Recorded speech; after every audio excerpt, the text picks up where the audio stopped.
Friends, अब करते हैं क्लास की स्टार्ट और पढ़ते हैं आज आपको पौधों के बारे में, एक एक करके सभी पौधों को कंप्लीट करते जाते हैं। सबसे पहले जिस पौधे के बारे में बात करनी है वो आपका डिजर्ट ओक यानी कि रेगिस्तानी ओक। अब पढ़ते हैं रेगिस्तानी ओक के बारे में एक एक करके सभी जानकारी जो आपको पता होनी चाहिए। अब देखिए रेगिस्तानी ओक के बारे में सबसे पहला और सबसे महत्वपूर्ण पॉइंट यह पूछा जाता है, इमेज के माध्यम से आप लोग देखते जाना। रेगिस्तानी ओक सबसे पहले आपको यह पूछा जाता है कि रेगिस्तानी ओक कहां पाया जाता है, तो रेगिस्तानी ओक आपका ऑस्ट्रेलिया के अंदर पाया जाता है।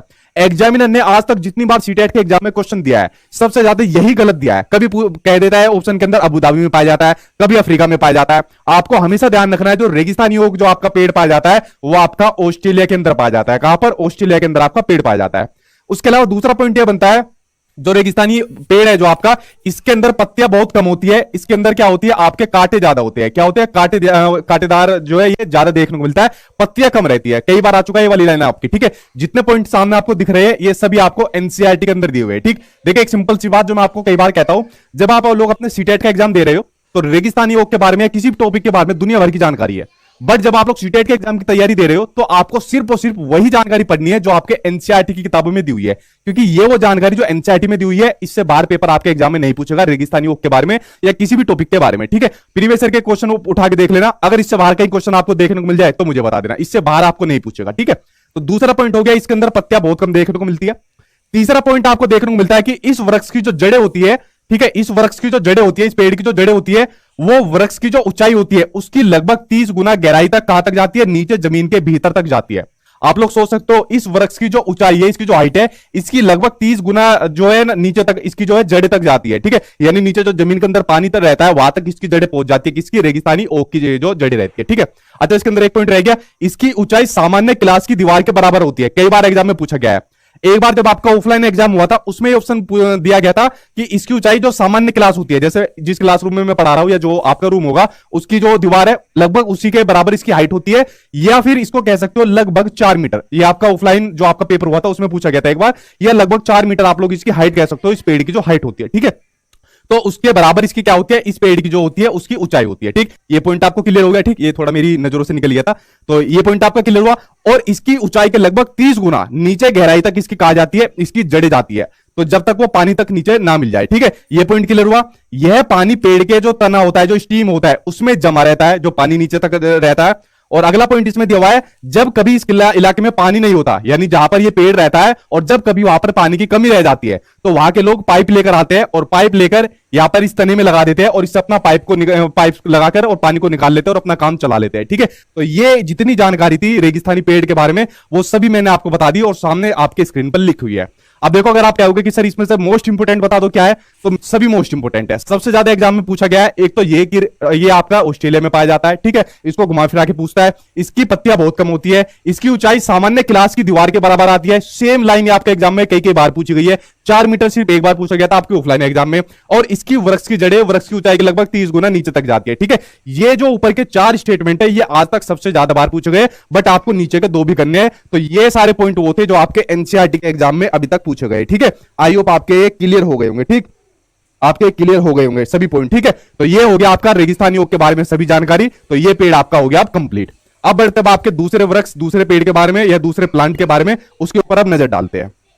दूसरा प्लांट है भाई आपका क्रोटोन प्लांट। क्रोटोन प्लांट के बारे में आपको सिंपल सा समझना है, ये होता है आपका सिग्नल देने वाला प्लांट, जो सिग्नल देता है। सिग्नल किस चीज का सिग्नल देता है? ये मिट्टी के बारे में यानी जमीन के बारे में सिग्नल देता है कि भाई जमीन की क्या हालत है, जमीन अच्छी हालत में है या बुरी हालत में है, ठीक है। तो सिग्नल देने वाला प्लांट होता है जो आपका क्रोटोन प्लांट होता है।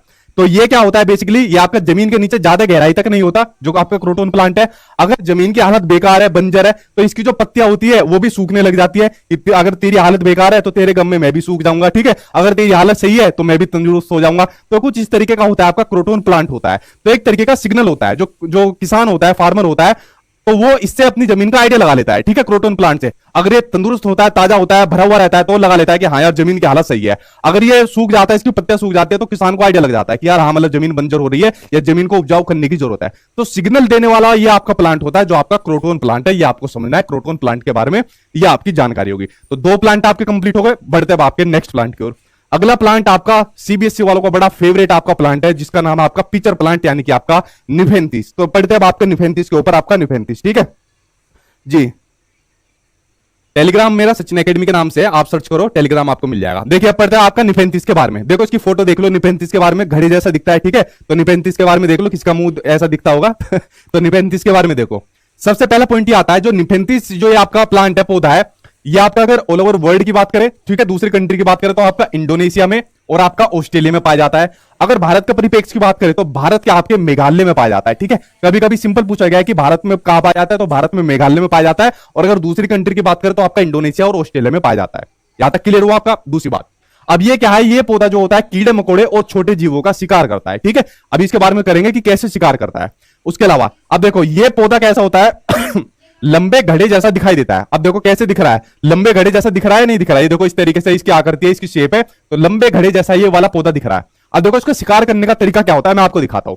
इसकी शेप आप लोग देख रहे हो, ये ऊपर इसकी जो है ये ढक्कन सा आप लोग देख रहे हो, तो यहां से ये अपनी गंध छोड़ता है, ठीक है, स्मेल छोड़ता है। जब यहां से स्मेल छोड़ता है तो जो कीड़े मकोड़े होते हैं, इंसेक्ट होते हैं, वो इसकी खुशबू से अट्रैक्ट होकर आते हैं। अरे वाह भाई, कुछ अच्छी खुशबू मिल रही है, कुछ खाने को मिल रहा है, चलो भाई टूट पड़ते हैं, ठीक है। तो सारे के सारे इंसेक्ट जो होते हैं, कीड़े होते हैं, वो जाकर यहां पर इसके ढक्कन पर जाकर बैठ जाते हैं, इस वाले ढक्कन पर जाकर बैठ जाते हैं कि चलो यहां कुछ मिलेगा। ऊपर से ये जो अपना खुलजा सिमसिम वाला जो गेट है, इसको बंद कर लेता है कि चलो भाई बहुत हो गया तुम्हारा, और अपना खुलजा सिमसिम वाला गेट बंद कर लेता है। तो इस तरीके से ये क्या काम करता है, अपना शिकार करता है, उन्हें लालच देता है, अपनी स्मेल छोड़ता है, वो स्मेल से अट्रैक्ट होकर आते हैं और ऊपर से अपना क्या काम कर लेता है, अपने गेट को बंद कर लेता है। तो इस तरीके से जो अपने कीड़े होते हैं ये उनका ये शिकार करता है, ठीक है। कीट भक्षी पौधा है आपका, जो आपका ये पिचर प्लांट है, ठीक है। तो इस तरीके से समझिए किस तरीके से आपका नहीं मतलब कीड़ों का शिकार करता है। निफेंथिस पौधे को आपका घटफंडी पौधे के नाम से भी जाना जाता है, ये इसका दूसरा नाम है। और इसके अलावा सीटेट के एग्जाम में जो पिछली बार ऑनलाइन एग्जाम हुआ था, ये तो आपको पता चल गया, इसको कीट भक्षी पौधा भी कहा जाता है, जो कीट पक्षियों को खाता है, ठीक है, छोटे इंसेक्ट को खाता है। पिछली बार ऑनलाइन एग्जाम में यह क्वेश्चन पूछ लिया कि बताइए निम्नलिखित में से कौन सा कीट भक्षी पौधा नहीं है। ये वहां पर क्वेश्चन पूछ लिया, 4 ऑप्शन वहां पर दे दिए, तो उसमें से बताना था कौन सा कीट भक्षी पौधा यानी कि इंसेक्टिवोरस आपका प्लांट नहीं है। तो वहां पर पिचर प्लांट था, निफेंथिस था, तो ये तो आपका कीट भक्षी पौधा है। उसके अलावा जो आपका डायोनिया है जो आपका डायोनिया है, ये भी आपका कीट भक्षी पौधा है, ठीक है। अब ये कैसा कीट भक्षी पौधा होता है, ये आपका कुछ ऐसा होता है, गोल सी शेप का होता है, और इसके भी ऐसी क्या होता है, साइड से इसकी भी ऐसे पत्तियां निकली होती है, ठीक है। ये कुछ इस तरीके का होता है और इसकी साइड से पत्तियां निकली होती है। ये कहता है आओ कीड़े मकोड़े आगे बैठो, मेरी पत्ती ऊपर बैठो, और जब वो आके बैठता है तो ये भी अपना डमरू बंद कर लेता है, ठीक है। तो दोनों कुछ इस तरीके के होते हैं ये भी भाई। तो ये भी आपका कैसा होता है, कीट भक्षी पौधा है। 2 कीट भक्षी पौधे हो गए। तीसरा होता है आपका संड्यू, ठीक है, संड्यू आपका तीसरा आपका कीट भक्षी पौधा होता है। तो इस तरीके से पिछली बार ऑनलाइन एग्जाम में ये पहली बार क्वेश्चन देखने को मिला, वरना बेसिकली आपका पिचर प्लांट यानी कि आपका नेफेंथिस पौधा देखने को मिलता था, ठीक है। तो इसलिए इसको भी मैंने ऐड कर दिया। मैंने कहा ना इस बार आपके कुछ जी के टाइप भी क्वेश्चन देखने को मिले, तो उनको भी मैं साथ के साथ आपके कराता जा रहा हूं। वैसे मैंने नोट्स के अंदर ऑलरेडी सारे डाले हुए हैं, तो जिनके पास नोट्स है ऑलरेडी उनको सारा मिला हुआ होगा, बट क्लास में भी मैं साथ के साथ कराता जा रहा हूं उनको, ठीक है। तो ये क्वेश्चन इस बार नया देखने को मिला, इसलिए मैंने इसको डाल दिया। पिचर प्लांट के साथ साथ आप डायोनिया और संड्यू को भी साथ के साथ देख लेना, ये भी आपके क्या है, आपके कीट भक्षी आपके प्लांट है, ठीक। तो आपका पिचर प्लांट यहां पर कंप्लीट हो गया। चलिए बढ़ते हैं आपके अगले प्लांट की ओर, अगले पेड़ की ओर। अगला पेड़ आपका बरगद। तो बरगद के बारे में पढ़ते हैं। अब देखिए बरगद के बारे में पढ़ने के लिए दुनिया भर की चीज है। मैं आपको प्रॉमिस दिलाता हूं, बरगद के बारे में आज तक सीटेट के एग्जाम में आज तक का इतिहास है, जब कभी भी पूछा गया इस पॉइंट से बाहर आज तक कभी नहीं पूछा गया। मैंने कहा ना सीटेट के एग्जाम की ये बड़ी खूबसूरती है, जितनी भी चीज भी एग्जामिनर देता है वो एनसीईआरटी से बाहर नहीं देता। पिछली बार थोड़ी बहुत गड़बड़ी हुई थी, कुछ जीके वाले टाइप क्वेश्चन दे दिए, बट अगर उसने टॉपिक दे दिया, मान लो बरगद दे दिया, निफेंथिस पौधा दे दिया, या मान लीजिए रेगिस्तानी ओक दे दिया, तो फिर उनके बाहर नहीं देगा। जो टॉपिक उसने एनसीईआरटी के डाले हुए फिर वहीं से देगा, ठीक है। अब देखिए बरगद के बारे में जब कभी भी एग्जाम में क्वेश्चन पूछा गया है या पूछा जाएगा, वो क्या पूछा जाता है, बरगद के बारे में आप लोग जानते हैं सब, कि बरगद के पेड़ की जो है लटकन होती है, आप लोग देख रहे हो ये जो लटकन है लटक रही है, जो बरगद के पेड़ की जो लटकन है ये उसकी जड़ें होती है, ठीक है। आप लोगों ने सभी ने देखा होगा बरगद, ठीक है, ये जानते भी होंगे कि ये जो लटकन होती है जड़ें होती है, ठीक है, हम सब लोग जानते हैं भाई, सबने देखा है। ये टहनियों से निकलती है, ये भी सब लोगों को पता है। ये किससे निकलती है, टहनियों से निकलती है। जो इस टाइम पर छोटे बच्चे वीडियो देख रहे हैं, जब ईवीएस की क्लास शुरू होती है ना, तो घर में जो लेडीज होती है, हाउसवाइफ होती है, उनके छोटे बच्चे मेरी वीडियो देखने लग जाते हैं, ठीक है। तो बच्चे, छोटे बच्चे खासकर ध्यान से देखना, उनको थोड़ी जानकारी कम होती है। तो ये टहनियों से निकलती है और बढ़ते बढ़ते जमीन के नीचे चली जाती है। कहां चली जाती है, ये जमीन के अंदर तक चली जाती है। और यह जड़ें क्या होती है, मजबूत खंबे की तरह पेड़ को सहारा देती है, इसको प्रोटेक्ट करती है। क्या काम करती है, इसको प्रोटेक्ट करती है। ये जितने भी पॉइंट आपके सामने लिखे हैं, इन्हीं पॉइंट को याद कर लेना, इससे बाहर आपका एनसीईआरटी के बाहर नहीं जाएगा, क्योंकि एनसीईआरटी में मेनली यही पॉइंट मेंशन आपके, ठीक है। तो बरगद के बारे में जितनी जानकारी आपको पता होनी चाहिए थी वो सामने आपकी स्क्रीन पर लिखी हुई है। तो बरगद की ये सारी चीज आपकी यहां पर क्लियर हो गई, ठीक है। चलिए बढ़ते हैं आपके नेक्स्ट पॉइंट के ऊपर। हाँ, उन पर लटक कर झूला झूलते हैं, ये नहीं आएगा, इनके ऊपर लटक कर झूला झूलते हैं, ये वाला पॉइंट आएगा। चलिए अब बढ़ते हैं कि पौधे का भाग जिसको हम खाते हैं। अब देखिए पौधे के वो भागों के ऊपर बात करते हैं जिनको हम खाते हैं। अब देखिए जड़ को कौन कौन सी वो जड़ है जिसको हम खाते हैं उसके बारे में देखते हैं।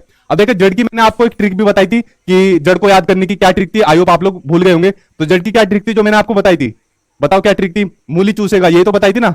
पूछ नहीं रहा भाई, आपको रिक्वेस्ट नहीं कर रहा, ट्रिक है आपकी, मूली चूसेगा। ठीक है, क्या ट्रिक बताई थी मैंने आपको कि मूली चूसेगा, यही ट्रिक बताई थी ना। ये जड़ों को याद करने की ट्रिक थी, मूली चूसेगा। ठीक है, मूली हो गई आपकी, चू का आपका हो गया चुकंदर, सा का मतलब हो गया आपका शकरकंदी या फिर आप सलजम भी ले सकते हो, और गा का मतलब हो गया आपका गाजर हो गया। ठीक है, गाजर हो गया। इसमें एक नई जड़ और ऐड की है, वो आपका टेपियोका। टेपियोका आपका बड़ा महत्वपूर्ण है, आपके एनसीईआरटी में दिया हुआ है। ठीक है, टेपियोका एक तरीके का आपका फल होता है, ठीक है, जो आपका जमीन के अंदर आपको उगाया जाता है। तो ये बेसिकली एक तरीके की आपकी जड़ हो गई। और ये कहां पर आपको उगाया जाता है? ये आपको उगाया जाता है आपका केरल के अंदर। कहां पर? ये आपको उगाया जाता है टेपियोका, आपका केरल के अंदर उगाया जाता है। वहां के लोग इसको फिर अपना पकाकर और इसको खा जाते हैं। ठीक है, इसी का एक और दूसरा नाम होता है, टेपियोका का दूसरा नाम होता है जिसका नाम होता है आपका कप्पा नाम होता है। क्या नाम होता है? कप्पा नाम होता है। पिछली बार जब मैंने मैराथन क्लास कराई थी ईवीएस की, जब मैंने कहा था इसका दूसरा नाम भी याद कर लेना, एक शिफ्ट के अंदर पूछ लिया गया था वाला नाम। ठीक है, तो इसलिए मैं कोई चीज छोड़ता नहीं हूं, पता नहीं किस शिफ्ट के अंदर कौन सा पूछ ले जाए। ठीक, तो ये टेपियोका के बारे में जानकारी होगी। तो जड़ों की ट्रिक भी मैंने बता दी कि मूली चूसेगा, और उसके अलावा ये सारी जड़ों के नाम बता दिए जिसको आप लोग खाते हो। ठीक, अब बात करते हैं तने के बारे में। तो तनों की क्या ट्रिक मैंने बताई थी आपको? हद कर दिया आपने। क्या बताई थी? हद कर दिया आपने। ठीक है, ये तनों को याद करने की ट्रिक थी कि हद कर दी आपने। ठीक है, हद कर दी आपने, ये इसको याद करने की ट्रिक थी।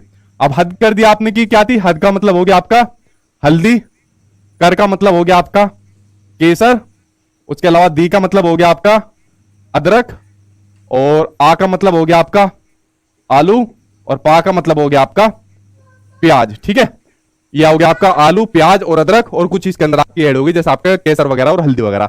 तो जड़ों को और तनों को याद करने की जो ट्रिक थी वो मैंने आपको बता दी, जिनके पौधे के वे भाग है जिनको हम लोग खाते हैं। ठीक है, उसके अलावा जो पत्तियां होती है, पत्तियों में क्या खाते हैं? धनिया खाते हैं, गोभी खाते हैं, अरबी को खाते हैं, पालक खाते हैं, और कड़ी पत्ता खाते हैं। खाते हो या नहीं खाते हो? सभी खाते हो भाई। ठीक है, बीज में क्या क्या खाते हैं? चने को खाते हो, बाजरा खाते हो, सरसों खाते हो, गेहूं खाते हो, और धान खाते हो। ठीक है, फूल में क्या खाते हो? सहजन के फूल खाते हो। सहजन के फूल खाते हो नहीं खाते हो? बताओ महाराष्ट्र वालों, बताओ। वही नहीं, आपके एनसीईआरटी के अंदर लिखा हुआ है सहजन के फूल के पकौड़े कहां के लोग खाते हैं? महाराष्ट्र के लोग खाते हैं। अब बाकी के स्टेट वाले जो कहेंगे सर हम भी खाते हैं, भाई महाराष्ट्र के साथ जाना आप लोग, क्योंकि एनसीईआरटी के अंदर लिखा हुआ है कि किस स्टेट के लोग सहजन के फूल के पकौड़े खाते हैं। तो महाराष्ट्र के लोग सहजन के फूल के पकौड़े खाते हैं। ठीक है, केले के फूल भी खाए जाते हैं।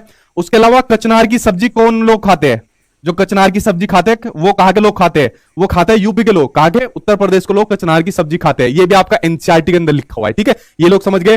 फली खाते हो आप, मटर की फली खाते हो, ये भी खाते हो। तो ये सभी वो पौधे के भाग है जिनको आप और हम लोग खाते हैं, ठूसते हैं, भरते हैं। ठीक है, तो यहां तक समझ गए। चलिए बढ़ते हैं आपके नेक्स्ट पॉइंट की ओर। अगला आपको क्या दिया हुआ है? अब बात करते हैं सब्जियों के ऊपर, बात करते हैं। ठीक, सब्जियों के ऊपर एक एक करके बात करते हैं। अधिकतर जो सब्जियां होती है वो पौधे के फूल होती है, और कुछ जो सब्जियां होती है वो पौधों का फल होती है। अब इसमें जो सबसे महत्वपूर्ण, वेरी वेरी इंपॉर्टेंट, जो आयरन होता है, वो आयरन आपको किस चीज में मिलता है? बहुत बार रिपीट हुआ ये वाला क्वेश्चन। जो आयरन मिलता है वो मिलता है आपका गुड़, आंवला और हरे पत्तेदार सब्जियां।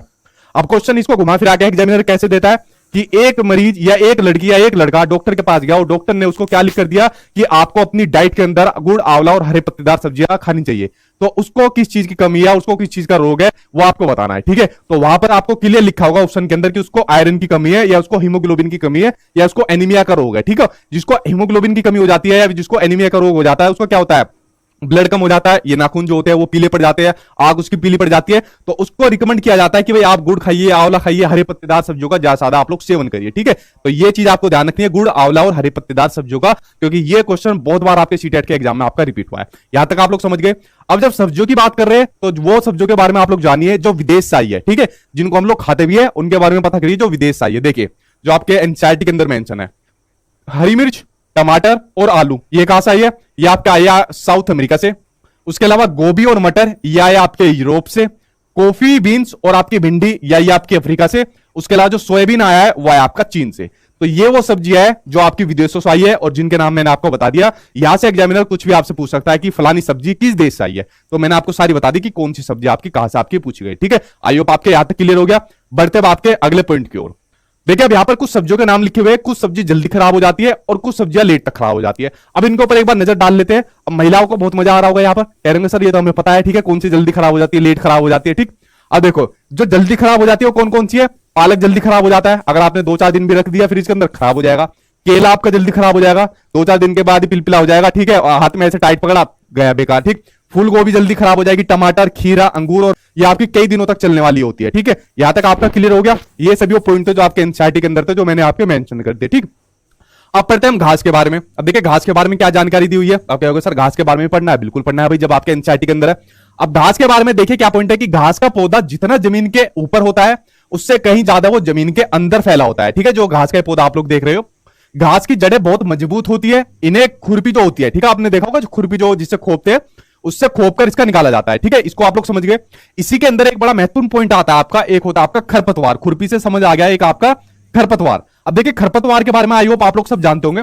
जैसे मान लीजिए कोई भी आपका पौधा लगाया आपने, ठीक है, या जो किसान खेती करता है, तो उसके पास में खरपतवार उग जाती है, ठीक है। मान लीजिए कोई भी यहां पर प्लांट लगाया, ठीक है, और उसके पास में यहां खरपतवार उग जाती है, तो किसान जो होता है वो खाद देता है, पानी देता है, वो प्लांट को देता है, पौधे को देता है, बट उसको ऑब्जर्व कौन कर लेती है, ये खरपतवार कर लेती है, ठीक है। तो इसलिए खरपतवार जो होती है वो बहुत हानिकारक होती है खेती के लिए भी और पौधे के लिए भी।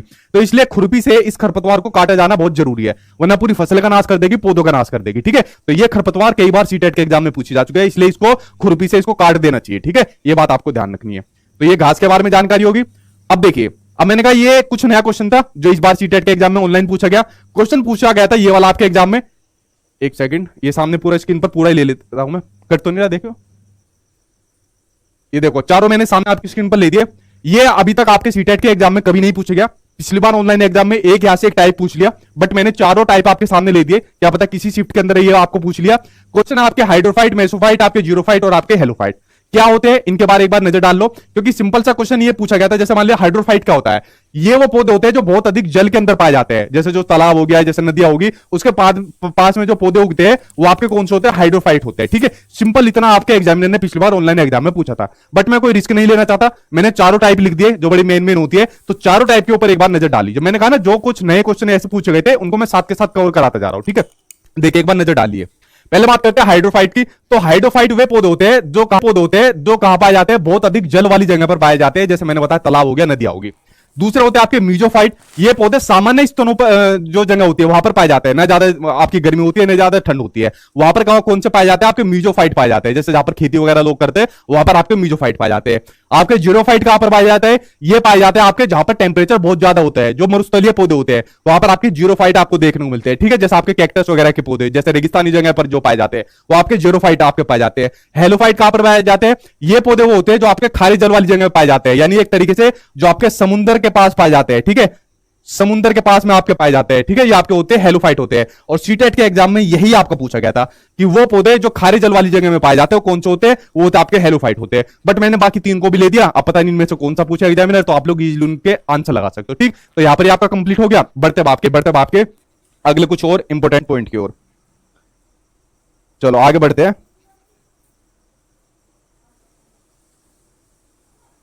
देखो यार, इस पर नजर डालो। अगला है आपका तुलसी के बारे में पढ़िए। अब देखिए तुलसी के बारे में अभी तक इससे पहले क्वेश्चन नहीं आया, अब आपका क्वेश्चन देखने को मिला कि जो तुलसी होती है उसकी जड़ों में नाइट्रोजन जोड़ने वाले बैक्टीरिया की ग्रंथि नहीं होती। क्वेश्चन आपका पहली बार पूछा गया, मैंने इसलिए ऐड कर दिया, वरना इसकी पढ़ने में आपको कोई बिल्कुल भी जरूरत नहीं है, ठीक है। कि कौन सा ऐसा आपका पौधा है जिसकी जड़ों में नाइट्रोजन जोड़ने वाले बैक्टीरिया की ग्रंथि आपकी नहीं होती, तुलसी होती है, ठीक है। औषधि के रूप में इसका इस्तेमाल किया जाता है आपका तुलसी का। दूसरा आता कि ऐसा कौन सा आपका पौधा है जिसमें पत्तियां भी होती है और जिन्हें सब्जियों की तरह प्रयोग में भी लाया जाता है और साथ ही साथ इसके बीजों से तेल भी प्राप्त किया जाता है, तो वो होता है आपका सरसों, ठीक है। सरसों का देखो आप साग भी खाते हो, ठीक है। हमारे घर में कुछ दिन पहले बना था, हमने सरसों का साग भी खाया था। तो इसमें क्या होती है, पत्तियां भी होती है, सब्जियों की तरह यूज में लिया जाता है और सरसों का तेल भी लगाते हैं। आप लोग लगाते होंगे, हम लोग लगाते हैं, ठीक है। दूसरा होता है आपका अमरबेल, ठीक। इसके बारे में देखिए अमरबेल के बारे में। तो अमरबेल एक क्या है, परजीवी पौधा है, यानी कि आपका पैरासाइट प्लांट है। क्या है आपका, पैरासाइट प्लांट है, यानी कि परजीवी पौधा है। परजीवी पौधा यानी पैरासाइट प्लांट क्या होता है, जो दूसरों पर निर्भर रहता है, खाने पीने के लिए क्या रहता है, दूसरों पर निर्भर रहता है। बेसिकली इसकी गलती नहीं है भाई अमरबेल की, इसके अंदर क्या है, इसके अंदर क्लोरोफिल नहीं है। अब जब क्लोरोफिल नहीं है तो ये आर्टिफिशियल खाने के लिए दूसरों पर निर्भर रहता है, ठीक है। अब देखो यार किसी पौधे के ऊपर टूट गया, जब खुद ही क्लोरोफिल नहीं है इसके अंदर, तो क्या होता है, दूसरे के अंदर टूट फूट गया, और कितना बढ़िया तरीके से टूट फूट रहा है, देखो पूरा पौधा इसने ढका हुआ है। तो अमरबेल क्या है, अमरबेल एक पैरासाइट प्लांट है, एक परजीवी पौधा है जो अपने खाने के लिए दूसरे पर डिपेंडेंट रहता है, ठीक है। तो अमरबेल एक परजीवी पौधा है, ये आपको बात ध्यान रखनी है, ठीक। ये क्वेश्चन आपके एग्जाम में पूछा गया था जो मैंने आपको बता दिया, ठीक है। तो फ्रेंड जो जो पौधों से संबंधित या जो आपके बीज होते हैं, सब्जियां होती है, उनसे संबंधित जो आपके पॉइंट थे वो मैंने आपको बता दिया। आईओ पर आपके क्लियर हो गए होंगे और आपको यहाँ पर पौधे, सब्जियां, बीज, कुछ इंपोर्टेंट पॉइंट थे यहाँ पर आपके कंप्लीट हो गए। अब पूछो यहाँ पर, अगर आपका कोई क्वेश्चन बचा हो तो आप लोग अपना क्वेश्चन पूछ सकते हैं। और यहाँ पर आपकी क्लास खत्म हुई। अगर क्लास पसंद आई हो तो आप लोग इसको लाइक कर देना, ठीक है, अपने दोस्त यार के पास शेयर कर देना। तो और पूछिए क्या क्वेश्चन आपका। यार आपका इन्फॉर्मेशन बुलेटिन आना था, ठीक है, आपका